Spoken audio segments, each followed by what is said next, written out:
In 2013, I had the great pleasure of introducing some popular music from composer, arranger and conductor Les Reed.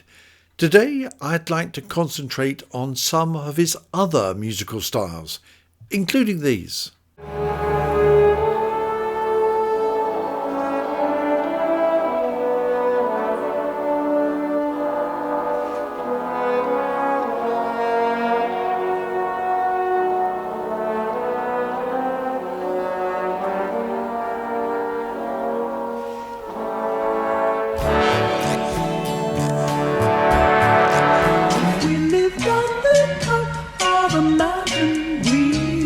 So happy there, all alone on our own private mountain, we wouldn't have a care.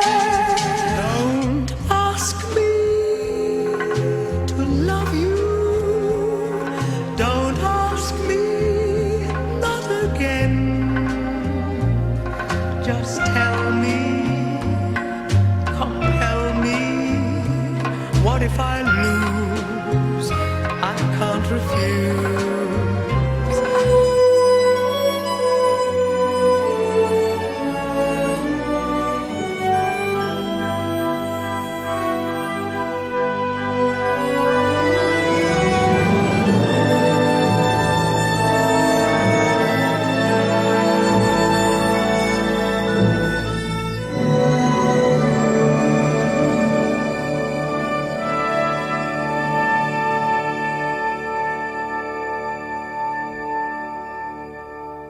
Some of the music from my guest today, Les Reed OBE, one of the UK's great composers and music arrangers. Thanks very much for your time, Les. Hey there, Mike. Lovely to be here. My word, that is such a long trip to Australia from little old England. I had to fill the helicopter 6 times to get here. However, it's always a great pleasure to talk with you, and I hope my contribution to your show makes good listening. Hello, Australia. Sorry about the number of times you had to refuel your helicopter coming to Australia this time. Next time we'll send an A380 Airbus for you. It's very good to be chatting with you again and to have an opportunity to discuss and highlight some of the music you've composed, conducted or arranged that we didn't manage to cover last time. Can we start by discussing your New World of Les Reed album, which contains some wonderful pieces of music such as Swan Lake, Sleigh Ride, also Sprak Zarathustra and Nimrod, of course. Was the very name of the album a sort of clue that was indeed a different, if not new, world of musical style that you were entering when the album was recorded, way back in 1973, I believe? Having studied classical music in my early years, Mike, I fell in love musically with the likes of Debussy, Tchaikovsky, Gustav Holst and Richard Strauss, to mention a few. I wanted to bring them closer with their beautiful melodies to a wider audience and arrange their melodies to present a more commercial entity on their compositions. It seemed to work as we had much success with the New World of Les Reed album, which we were very pleased about. And you are right about the title. Indeed, the album was recorded in 1973. Very many thanks, Les. The first piece of music today is from that very album. Perhaps you'd introduce it for us. Peter Ilyich Tchaikovsky was a composer of many genres of music and style, from the 1812 overture to this incredible piece, Romeo and Juliet. In my opinion, Tchaikovsky was the most commercial composer of them all, which paid off admirably, as when classical music is mentioned, Tchaikovsky is always uppermost in people's minds. I just love this Romeo and Juliet.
Romeo and Juliet. A wonderful piece of music, absolutely beautifully played by your own orchestra, Les.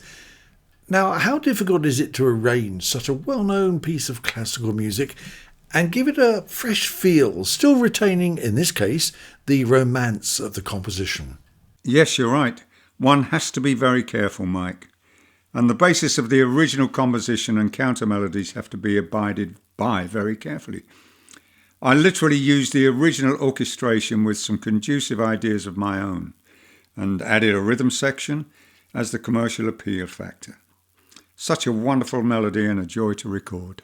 Could we now move on to some of the music that you've composed for films? Perhaps you'd highlight a few of the many soundtrack compositions you've written, maybe letting us know if the technique of writing differs to that of the other music you've composed, Les. Obviously, when writing film scores, or indeed songs included within the film, one has to be very sensitive to the subject and the storyline.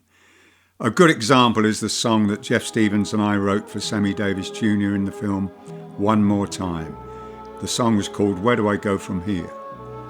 The song depicts his sadness for his great friend, Peter Lawford, who he thought had died. This was not the case, however, but in his sad moment, Sammy sings the song beautifully with much emotion. Where do I go from here? Now that you've gone away,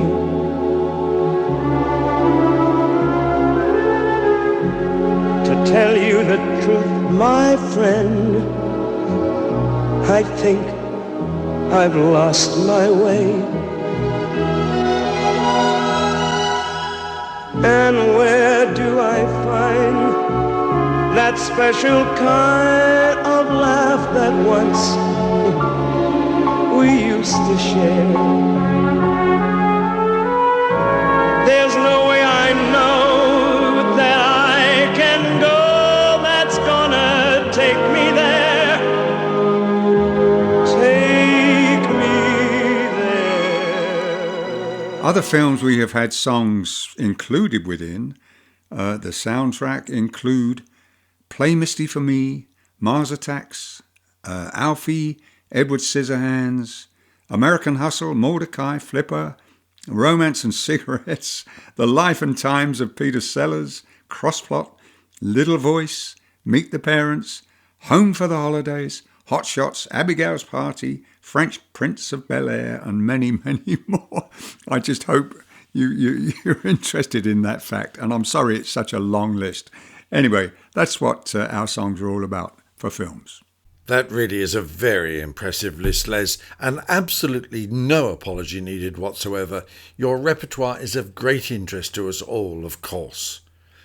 Let's concentrate for a while on one of the films you wrote the soundtrack to, the 1968 film The Girl on a Motorcycle, that starred Marianne Faithfull. I note that a couple of the songs sung by Mireille Mathieu featured lyrics by your good mate John Worth, also known of course as Les Van Dyke, and another, sung by Cleo Lane, had words by Canadian Jackie Ray, with whom you wrote some hits for Sammy Davis Jr., from whom we've just heard. Could you please tell us a little about the songs from the film The Girl on a Motorcycle, Les? Yes, The Girl on a Motorcycle. Now a huge cult film, and Jack Cardiff, the director, gave me carte blanche as he was not a fan of rock music, which actually was needed in the film, but he seemed to love my gentler moments with the soaring orchestral melodies, and we really enjoyed working together. Mireille Mathieu is one of my artists in France, and we had quite a few big hits together, not least of all La Dernière Valse, Ensemble, and Les Bicyclettes de Belsailles, amongst others. One of the other songs we did for Mireille was from this film, a lovely lyric from Johnny Worth called Sweet Souvenirs of Stéphane.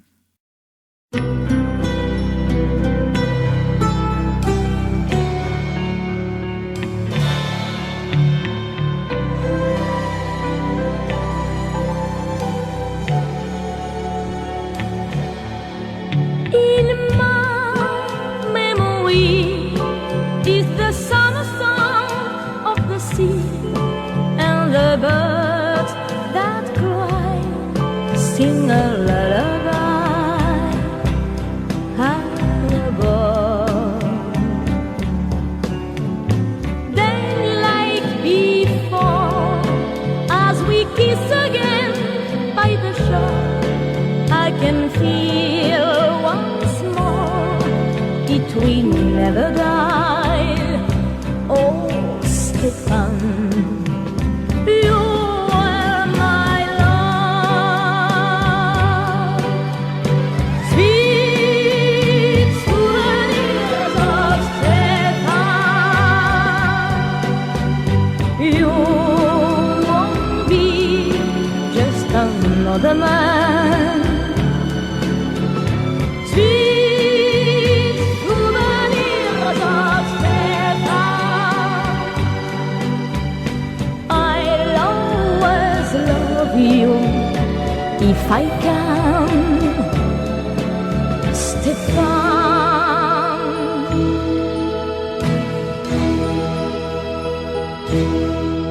My dreams seem too young for that happy day to return, when a rainbow smiled like a lucky child on the hill. You came to me, but my foolish heart couldn't see.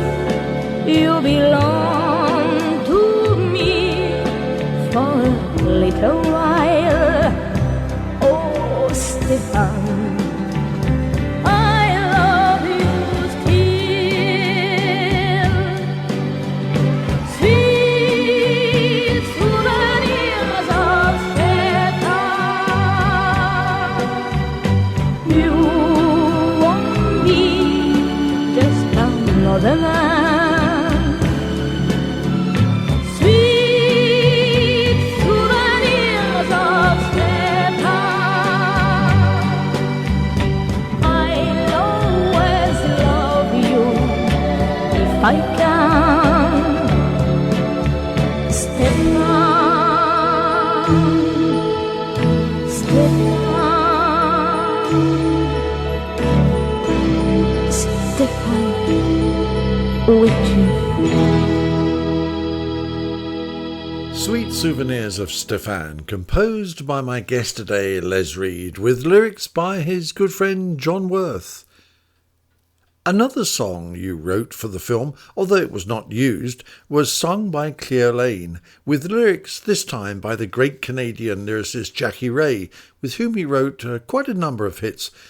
The song is Don't Ask Me. What's the background to the composition and recording of this song, Les, that features such a great singer? As you say, Mike, the other song from the film featured the lovely Dame Cleo Lane, with a lyric from Jackie Ray called Don't Ask Me. Jackie was a massive TV host and personality in this country for many years. We formed a writing partnership for Donna Music and wrote many hits together, not least of all Please Don't Go, Give Me One More Chance for Donald Piers, and I've Got My Eyes on You for Tom Jones, PJ Proby and others. Jackie loved the melody I wrote as a main theme for the film, and he came up with this lovely lyric. Cleo and I have made many recordings together, and we included this song in one of our sessions. Even though the film company did not include Cleo's recording on the soundtrack, Fontana Records released her record, which became a top favourite with her fans and broadcasters alike. A lovely version of the song from Dame Cleo.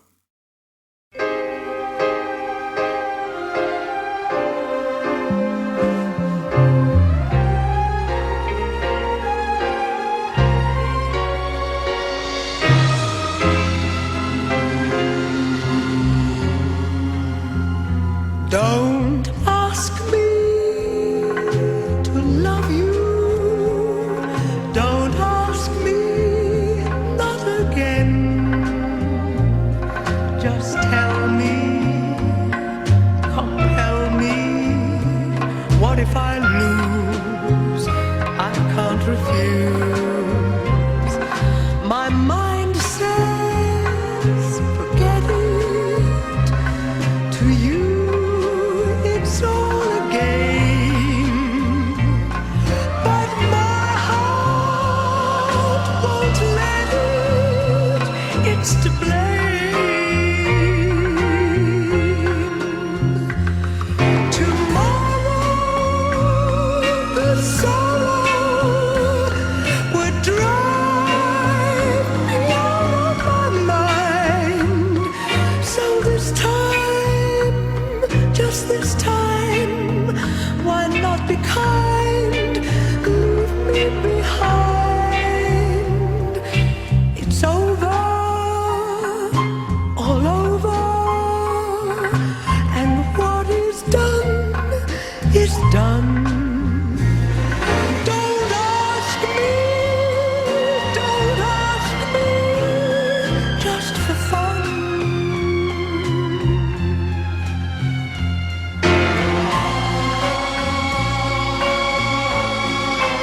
Don't Ask Me, sung by Cleo Lane.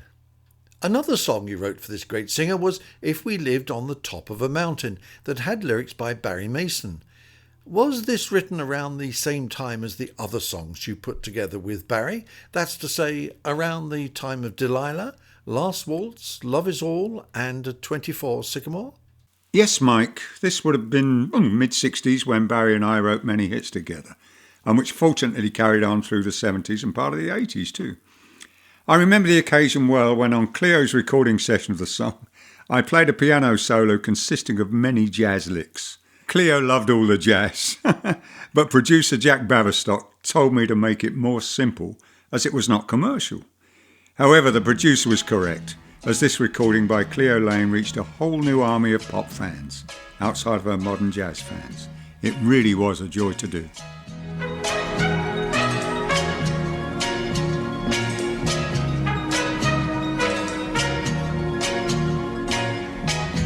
If we lived on the top of a mountain, we'd be so happy there.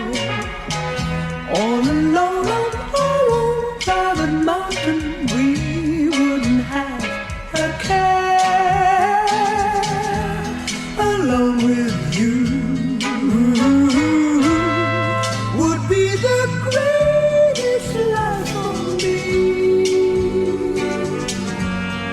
Don't you see? Every night on the top of our mountain, we'd wish upon a star.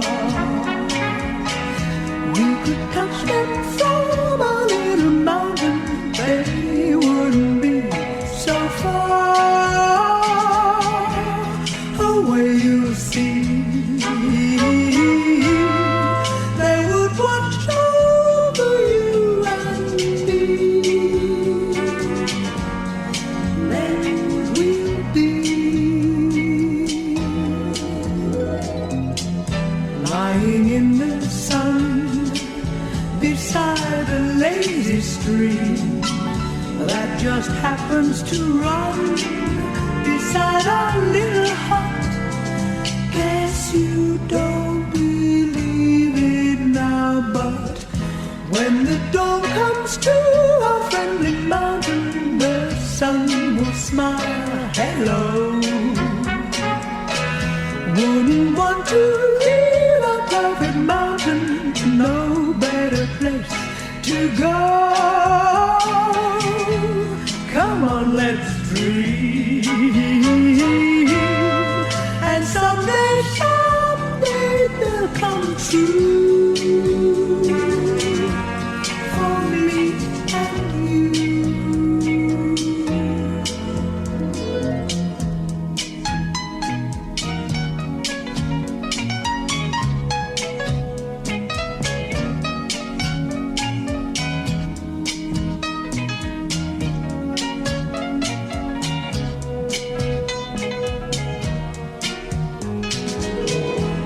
But I will try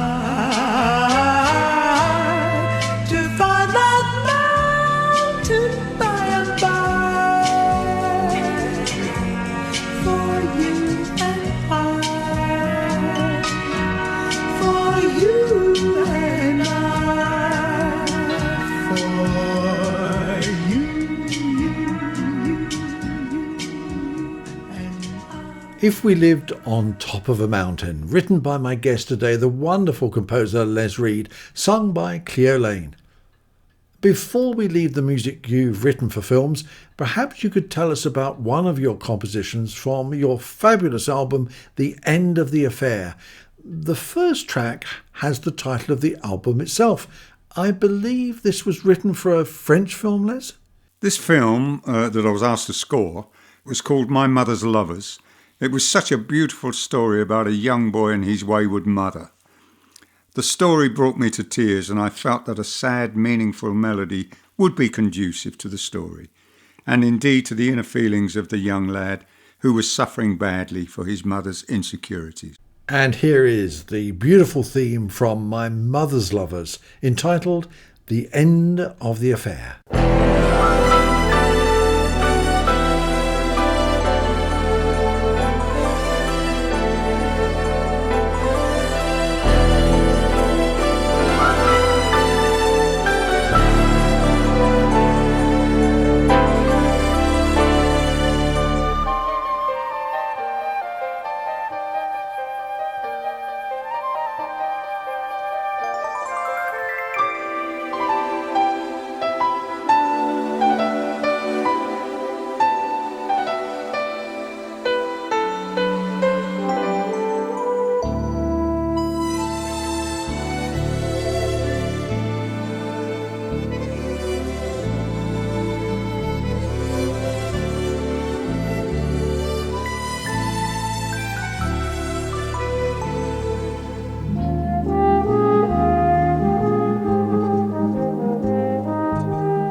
The End of the Affair from the album of the same name.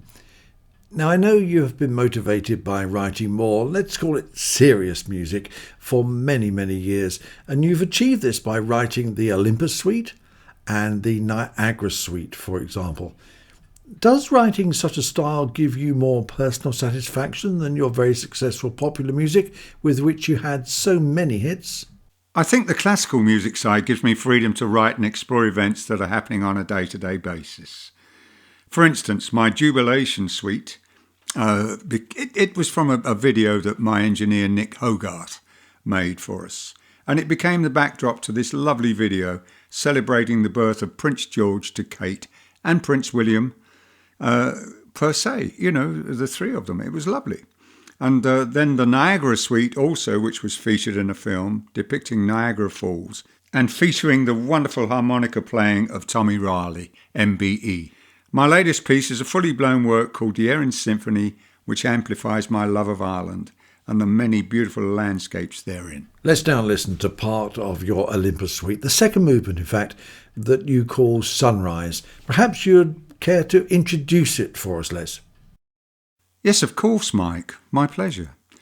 Again, this piece was written with another major event in mind, namely the 2012 Olympics. Again, with a lovely film by Nick Hogarth. The film features some of the greatest athletes throughout the world. I felt that the musical changes in this piece would cover the exuberance of them all, the sadness and indeed the triumph of those wonderful athletes. I think it works.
Sunrise from the second movement of Les Reed's Olympus Suite.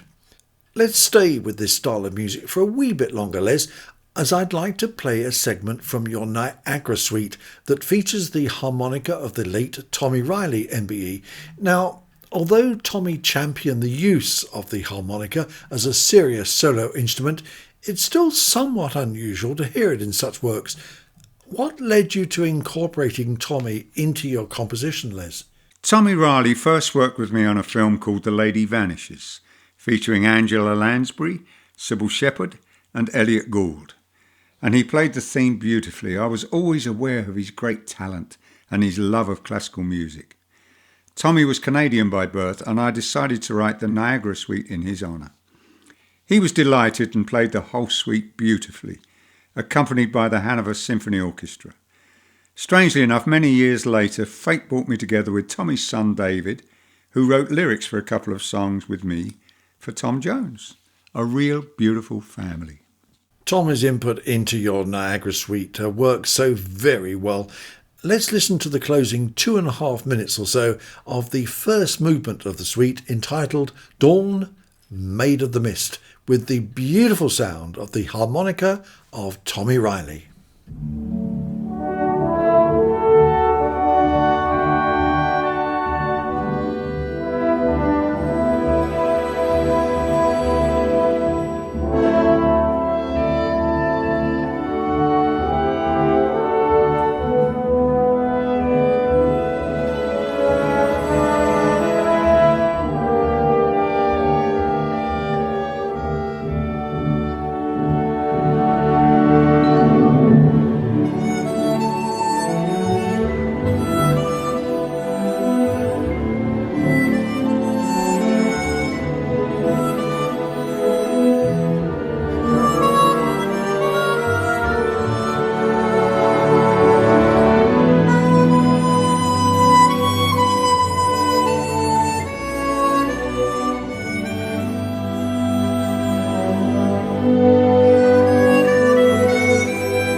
A beautiful extract from Les Reed's Niagara Suite that featured the almost melancholy sound of Tommy Riley's harmonica. Before we move back to a very recent track from your extensive popular music repertoire, I'd like to cover a very emotional piece of music that perhaps might have been inspired by your time in the Royal East Kent Regiment, the haunting Lest We Forget. Please tell us a little of how this composition came to be, Les. In 1956, during my army career, all of the army bands of the Rhine were invited by the King of Denmark, King Frederick, to take part in a tattoo at the castle grounds in Copenhagen. I played clarinet with the Royal East Kent Regiment Band, and the last item on the agenda was the state trumpeters playing the last post to a moving backdrop of Abide With Me. It was the most beautiful piece I had ever heard, and decided then that one day, if I ever started an orchestra, I would record this piece. And fate again, when I started my orchestra, one of the very first things I recorded was Lest We Forget. It has become a very popular piece with broadcasters and listeners alike. Very many thanks, Les. Lest We Forget is such a beautiful piece of music, and as an ex-serviceman as well, I'd like to play it here in its entirety.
The haunting Lest We Forget that I'm sure brings back very many memories for so many people. What a wonderful arrangement, Les. Absolutely beautiful. In my introduction, I mentioned that we'd concentrate on some of your great musical compositions other than the very many pop music hits you've had over the years. However, I do want to venture into the pop music area just for a couple of tracks. The first one I've selected is for two reasons. Firstly, and quite simply, is because I love the song. And secondly, because it highlights just one of the major American artists that have selected your compositions to sing. It's Misty Morning Eyes by James Darren. Would you perhaps tell us a little about the song and the fact that James Darren chose to record it, Les? My life has been filled with coincidences and synchronicity from an early age, and this happened one day in a casino in Las Vegas during the 1970s. The guy sitting next to me was losing rather a lot of money. Every time he lost, I voiced my sympathy. Finally, he struck gold, and for some reason, I hugged him. He looked at me and said, "Do I know you?" He said it rather hesitantly, and I introduced myself. Strangely enough, he knew of me. "Oh, I'm James Darren, actor," he said. "I have been asked to make an album of songs, so if you have a spare song that may suit, I would be delighted to record it." Then when Barry Mason and I wrote Misty Morning Eyes, we naturally sent it to a few artists, as always, including James Darren, who recorded this song.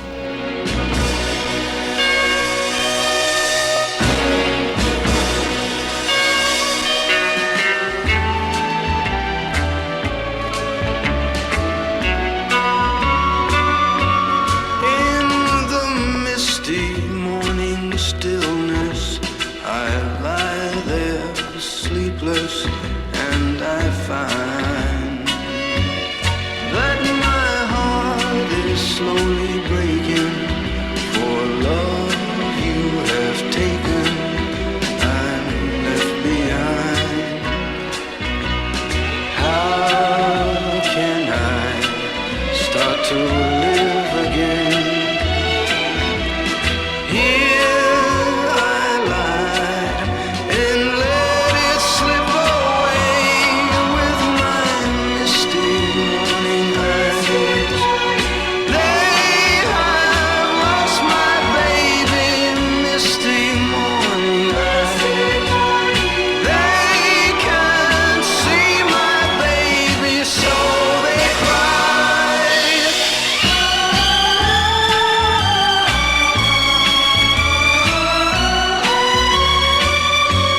Now my world has fallen round me, and sorrow has found me. I'm alone, and the things I should be doing all lie there in ruin. I'm on my own. How can I start to live again? Here I lie and try to bear the pain with my misty morning eyes. They have lost my baby, misty morning eyes. They can't see my baby, so they cry.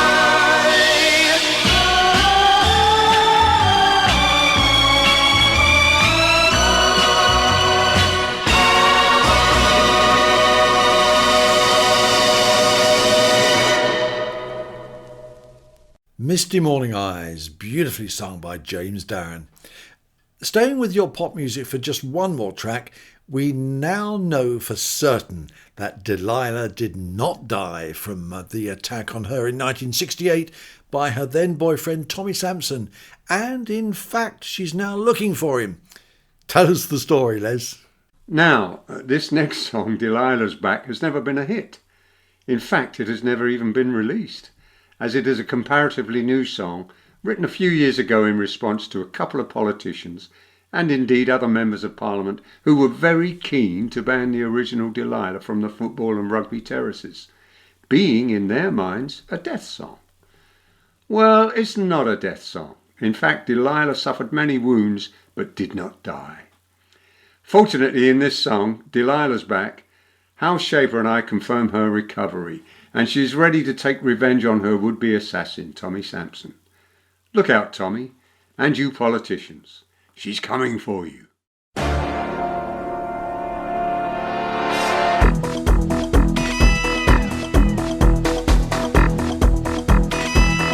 I remember the night that I drove by her window.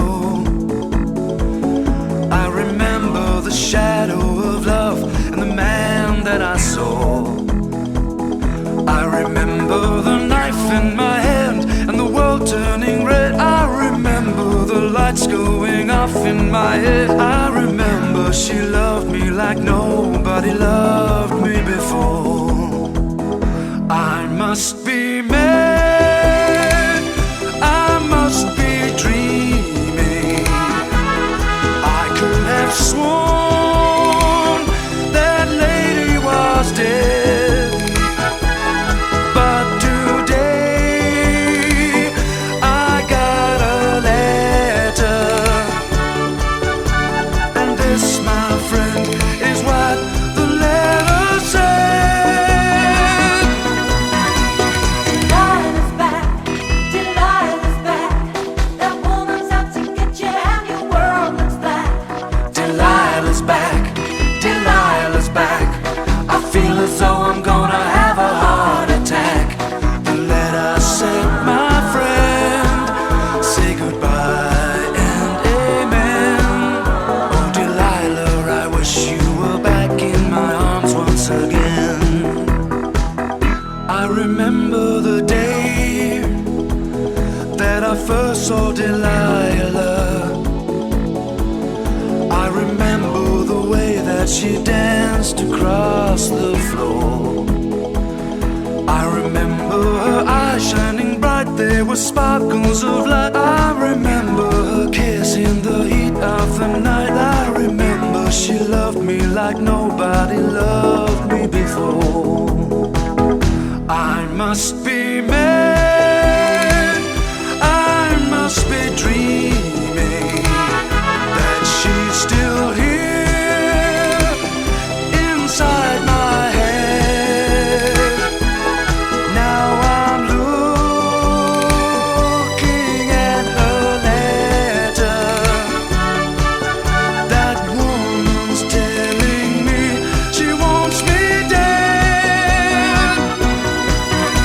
Delilah's back, Delilah's back. That woman's out to get you and your world looks black. Delilah's back, Delilah's back. I feel as though I'm gonna have a heart attack. The letter said, my friend, say goodbye and amen. Oh Delilah, I wish you were back in my arms once again. Delilah's back, Delilah's back. That woman's out to get me and my world looks black. Delilah's back, Delilah's back. I feel as though I'm gonna have a heart attack. Delilah's back, Delilah, Delilah's back. Delilah, That woman's out to get you and your world looks black. Delilah's back, Delilah's back. Delilah, I feel as though I'm gonna have a heart attack. Delilah.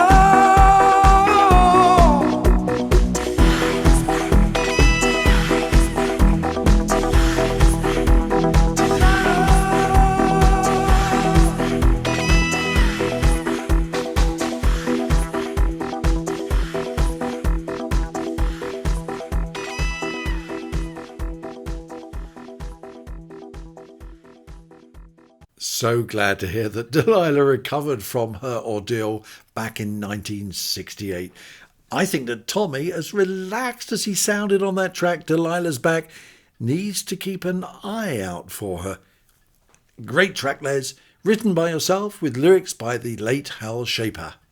We're running out of time, as I knew we would, Les, as there's so much of your wonderful work to cover.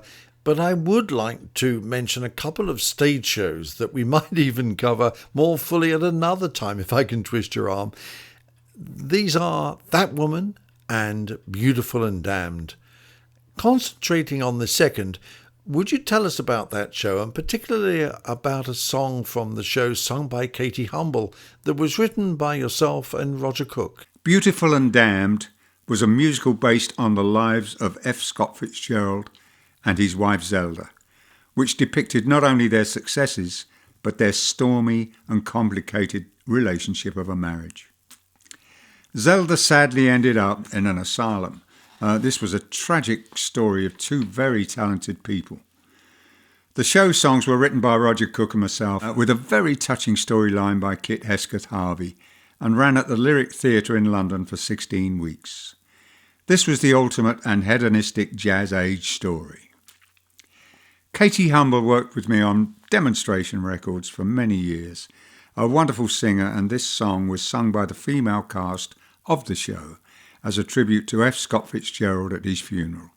A very sad affair which appealed greatly to the audiences that the show reached.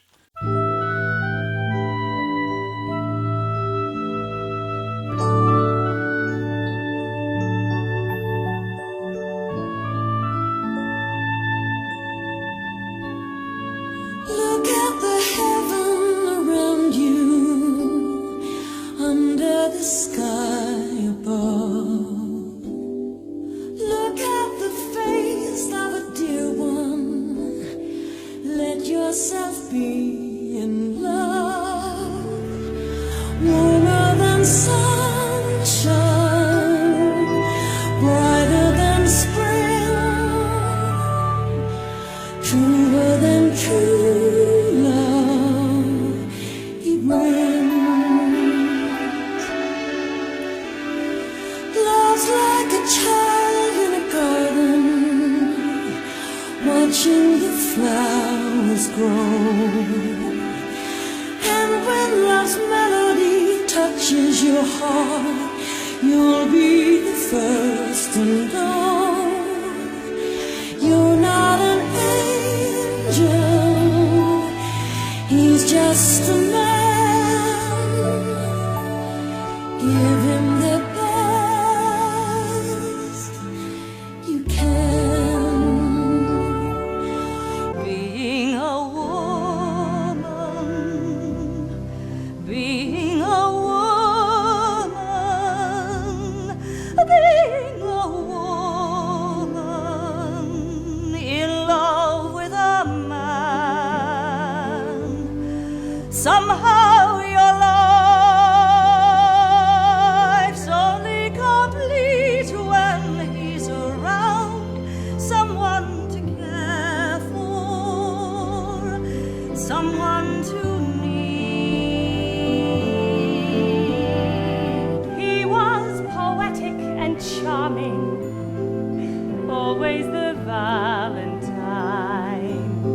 Yet there was never a doubt in my heart, he never could be mine. Men want their own way, women give in,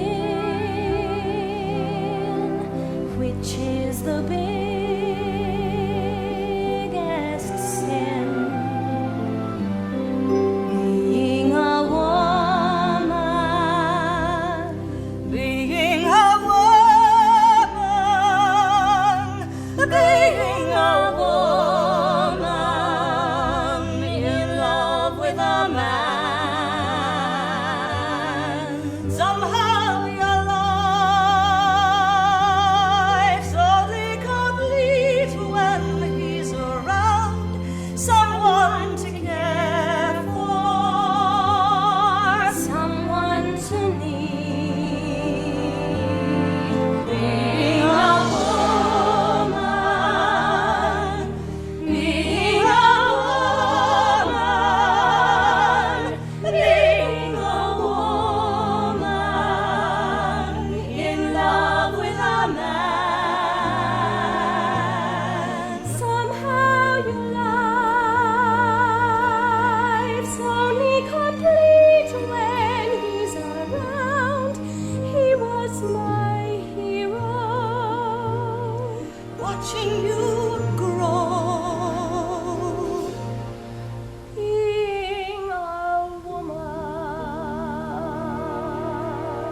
Now, Les, I think you might recall from our last on-air chat that I always leave the last piece of music as the choice of my guest. So perhaps you'll choose a track from the vast number of musical compositions that you've written over the years, but the deal is that you give us your thoughts as to why you chose it. I guess it would be rather hard to pick an absolute favourite song within our catalogue, Mike, but I've always had a soft spot for this one. It's called To Make a Big Man Cry, recorded by many male artists including Jackie Wilson, Adam Faith, PJ Proby and indeed Tom Jones. I choose this song mainly because the lyric was written by one of my greatest friends and colleagues, Peter Callender, who sadly left us last year, and have picked this song as a tribute to his wonderful lyrics over the years. Just tell him you're through and baby, watch him cry. Watch him cry. Watch him cry.